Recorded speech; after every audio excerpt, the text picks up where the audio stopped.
Defence missile के बारे में उसकी खासियत देखिए। रूस से मिला है नया एयर डिफेंस मिसाइल। 250 करोड़ के नए एयर डिफेंस मिसाइल की अब क्या कुछ क्षमता है वो भी मैं आपको बताऊंगी। नहीं बचेगा दुश्मन का ड्रोन और हेलीकॉप्टर। कंधे से दागी जाने वाली मिसाइल है ये।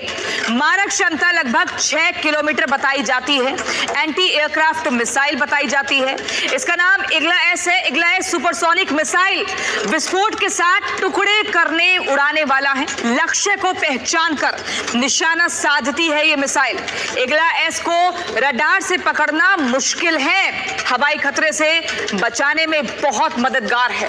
पैदल सैनिक भी इसका इस्तेमाल कर सकते हैं क्योंकि इसे कंधे में रखकर इस्तेमाल किया जाता है। और इसी बीच एक बड़ी खबर भी आपको बता दूं, भारत की तैयारी में पाकिस्तान है।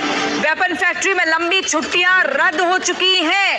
वेपन फैक्ट्रियों में तैयारियां तेज हैं। 12 प्लांट्स में तेजी से हथियार बन रहे हैं। वेपन प्रोडक्शन टारगेट को बढ़ाने पर जोर दिया जा रहा है। भारत की तैयारी से खौफ में पाकिस्तान। अब हथियार फैक्ट्री में लंबी छुट्टियां रद्द की जा चुकी हैं और सभी को कहा है कि आप फैक्ट्री में हथियार बनाइए, छुट्टियों पर नहीं जाएंगे। वेपन प्रोडक्शन टारगेट को बढ़ाने पर जोर दिया गया है। तो ये एक बड़ी जानकारी, वेपन प्रोडक्शन टारगेट को बढ़ाना है, इस पर जोर दिया गया है। भारत की तैयारी से एकदम खलबली में है पाकिस्तान। जम्मू कश्मीर के पहलगाम में हुए हिंदुओं के नरसंहार के बाद से भारत और पाकिस्तान के बीच तनाव चरम पर है। दोनों देश जंग की दहलीज पर खड़े हैं। भारत के हमले की आशंका से पाकिस्तान के हाथ पैर फूले हुए हैं। तो वहीं भारत ने पाकिस्तान पर हमले का ब्लूप्रिंट तैयार कर लिया है। क्या है वो ब्लूप्रिंट, इस रिपोर्ट में देखिए।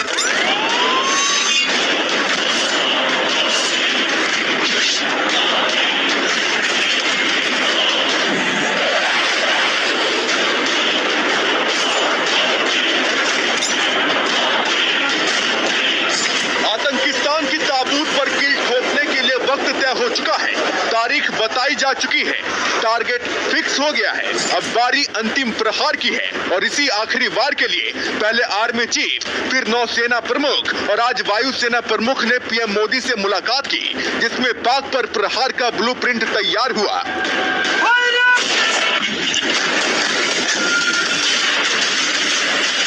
तीनों सेना प्रमुख से पीएम मोदी ने एक एक कर मुलाकात की, जिसमें सबसे ताजा बैठक वायुसेना प्रमुख air chief marshal AP Singh के साथ है। प्रधानमंत्री के साथ वायुसेना प्रमुख की मुलाकात 7 लोक कल्याण मार्ग स्थित आवास पर हुई, जहां करीब 40 मिनट तक पहलगाम हमले को लेकर चर्चा हुई, जिसमें पाकिस्तान को करारा जवाब देने की रणनीति पर मंथन हुआ और माना जा रहा है कि जल्द भारत पाकिस्तान पर बड़ी कार्रवाई कर सकता है, जिसका खाका तैयार कर लिया गया है। इससे पहले शुक्रवार को पाकिस्तान के एयरबेस पर हाई अलर्ट जारी कर दिया गया है। राफेल और सुखोई में ब्रह्मोस सुपरसोनिक मिसाइलें लगा दी गई हैं। इसके अलावा आर्मी को प्रलय बैलिस्टिक मिसाइलों की कई यूनिट दी गई हैं।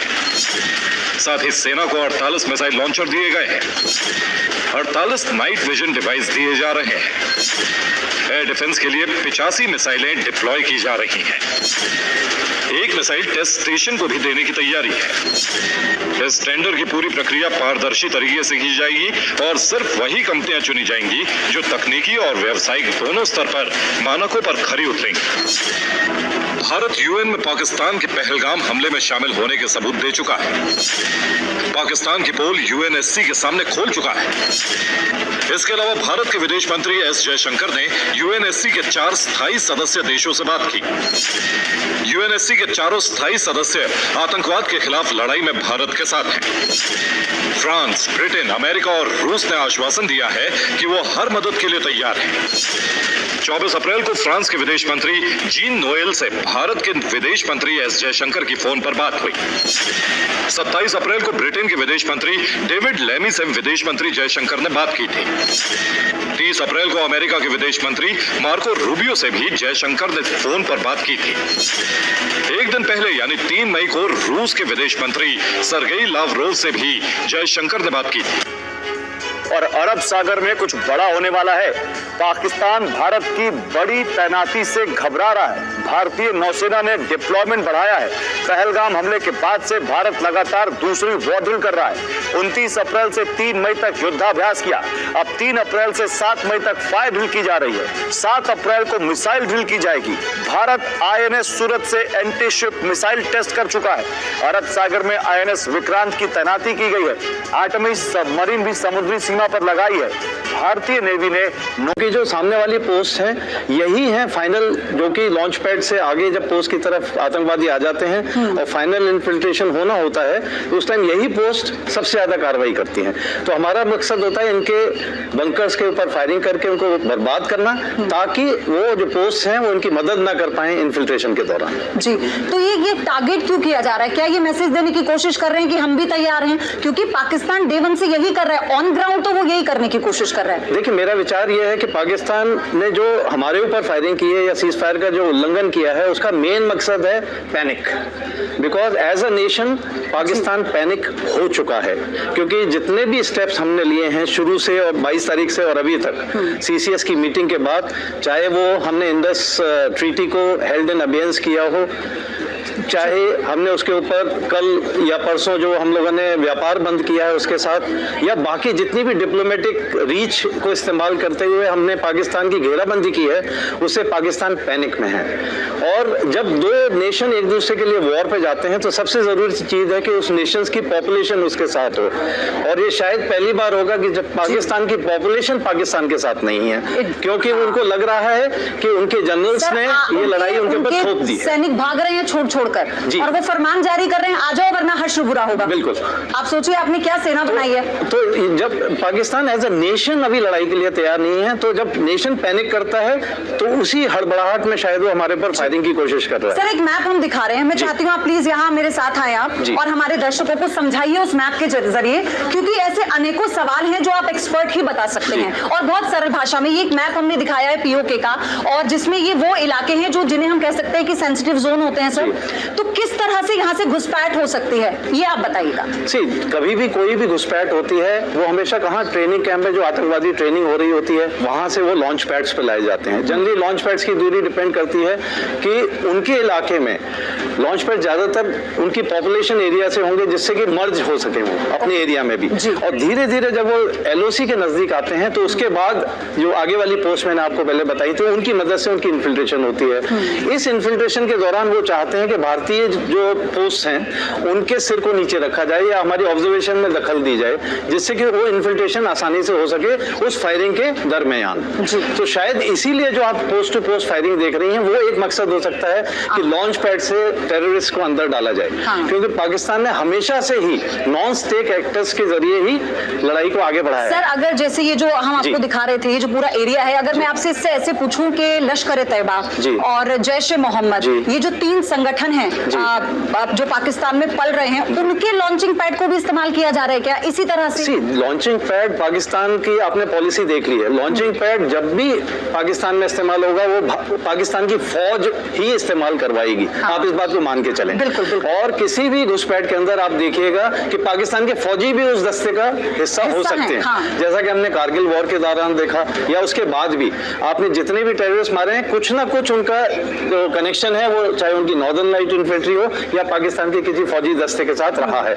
तो मुझे कोई शक नहीं है कि जो भी आप ये लॉन्च पैड्स वगैरह दिखा रहे हैं, चाहे वो लीपा वैली हो या किसी भी वैली के अंदर हो, ये पाकिस्तान फौज की मदद के बिना ये इन्फिल्ट्रेशन हो ही नहीं सकता। जहन है मेरे सवाल, सॉरी एक और सवाल है मेरे जहन में, वो ये है कि मान लीजिए फर्ज कर लीजिए कि लीपा वैली का हम जिक्र कर रहे थे या फिर मुजफ्फराबाद जो है जहां से लगातार अपडेट आ रही है। सर, ये सेक्टर में कैसे बांटे गए होंगे? सेक्टर में बांटकर उन्होंने कहा कि ऐसे ऐसे सेक्टर बनाए गए हैं, जैसे कहीं पर 10 आतंकी, कहीं पर 12 आतंकी, तो वो कैसे पूरी स्ट्रेटेजी बनाई जा रही है? ऐसा होता है कि जब वो लोग भी अपनी स्टडी कर रहे हैं हमारी टेरेन के हिसाब से, उनको भी पता है हमारी पोस्ट कहाँ पे है, उनको भी पता है और पुराने रूट्स भी उनको तय किए होते हैं जो उन्होंने पहले इस्तेमाल कर रखे हैं किसी भी इन्फिल्ट्रेशन के लिए। तो वो उन सब चीजों का ध्यान रखते हुए वो कोशिश करते हैं कि वो ऐसा रूट अख्तियार करें जिससे इन्फिल्ट्रेशन सक्सेसफुल हो सके। और दूसरी तरफ उनको ध्यान रखना होता है कि हमारे पॉपुलेशन सेंटर्स किधर हैं, क्योंकि जो भी आतंकवादी आ रहा है वो अकेला जंगल में सर्वाइव नहीं कर सकता, थोड़े बहुत दिन कर सकता है, लेकिन फाइनली उसको कहाँ जाना है? पॉपुलेशन सेंटर्स में। तो हमारे पॉपुलेशन सेंटर कितना नजदीक है एलओसी से, मान लीजिए वो किसी भी वैली के अंदर आता है और यहाँ पे मान लीजिए 5-10 किलोमीटर पे उसके पास कोई गांव है या कोई छोटा कस्बा है, तो उसके लिए भी आसान है उसमें मर्ज हो जाना। तो फिर हमारी इंटेलिजेंस एजेंसी को बहुत मुश्किल होता है कि नॉर्मल पॉपुलेशन में उसको पहचान पाना। तो ये सब चीजें ध्यान रखते हुए ही वो किसी भी इन्फिल्ट्रेशन को अंजाम देगा, उसके हिसाब से ही आप वेरियस वैलीज का वो इस्तेमाल करता है। तो डिपेंड करता है कि वो पहली चीज तो इन्फिल्ट्रेशन कभी भी 10-12 इस नंबर से ज्यादा कभी नहीं करने की कोशिश करेगा, अनलेस एंटिल उसका मकसद किसी और वजह से। थैंक यू सर, आप प्लीज हैव अ सीट। लेकिन सबसे बड़ी बात ये भी है ना, यहाँ पर जब हम ये इन सारी बातों को देख रहे थे, हम जब इन सारी बातों को देखते हैं तो उसके बाद हम ये भी समझते हैं ना कि हम कितने तैयार हैं, क्योंकि ये तो पाकिस्तान की हिमाकत है, वो सिर्फ गीदड़ भपकियां दे रहा है। और उसकी गीदड़ भपकी इसलिए समझ में आती है कि चाहे इंटरनेशनल फोरम हो, वो कैसे अब अपने आप को बेचारा दिखाकर एक तरह से मदद की गुहार लगा रहा है। तो ये तो हमने ऑन ग्राउंड देख लिया किस तरह की बातें की जा रही हैं। लेकिन घोष सर, हम जब ये सोचते हैं कि हम कैसे घेरेंगे उसको, हम जब वो एक्सरसाइज करते हैं, हम युद्ध अभ्यास करते हैं, तो हम फिर किस तरह से, हमने क्या तैयारी कर रखी है? आप हमारी तैयारियों के बारे में बताइए। देखिए, जहां तक हमारी तैयारियों की बात है तो हम तो पाकिस्तान को एक तरह से घेर चुके ही हैं। खाली फौज में ही नहीं, हर जगह से हम घेर चुके हैं। देखिए, एक तरह मैं इंटरनेशनल रिलेशंस सर, क्योंकि अरब सागर में जो हम युद्ध अभ्यास कर रहे हैं उसमें अभी तक सर INS सूरत पहली बार शायद ऐसा हुआ है, अगर मैं गलत नहीं हूँ सर आप मुझे करेक्ट कीजिएगा, कि उसकी तैनाती की गई है। ये देखिए, मैं बताता हूँ, हमने अपने मिसाइल फायरिंग अरब सागर में किए और उनको बताया कि देखिए 1971 वॉर का फिर से वो हो सकता है, फिर हम कराची को जला सकते हैं, ऐसी कोई बड़ी बात नहीं है। और आज तक उनके लिए जो कराची बंदरगाह है उनके लिए बहुत महत्व रखता है। तो ऐसा है कि हमने उनको अपना जिसे कहते हैं फ्लेक्सिंग मसल्स वो किया है। हमने अपने जहाज युद्ध पोर्ट अलर्ट कर दिए हैं और उनको दिखाया कि देखिए हमारे पास ये मिसाइल्स हैं, ये हो सकता है। तो एक तरह से समुद्र की ओर से ऊपर हमारा आर्मी भी है, एयरफोर्स भी वो देख रहे हैं, और इंटरनेशनल रिलेशंस की ओर से देखिए अफगानिस्तान भी हमारे साथ है। बिल्कुल। हाँ, फिर हम मोदी जी अभी सऊदी अरेबिया से होकर आए हैं। पहले सऊदी अरेबिया पाकिस्तान को बहुत सहायता करता था, अब मेरे ख्याल में वो शायद नहीं करेगा। ओमान, यमन, फिर ईरान कह रहा है, जो हर वक्त उसे सहायता करता था, कि ईरान कह रहा है कि देखिए अब हम आकर आपको मीडिएट करेंगे। हमने उनका वो नहीं लिया है, ये दूसरी बात है, लेकिन वो कह रहे हैं। इसके पीछे देखिए बलोचिस्तान, वहां पर उनके प्रॉब्लम्स हैं। तो जिस प्रकार से पूरी घेर चुके हैं। भी आपको दिखाया कि कैसे वो सीज़फायर का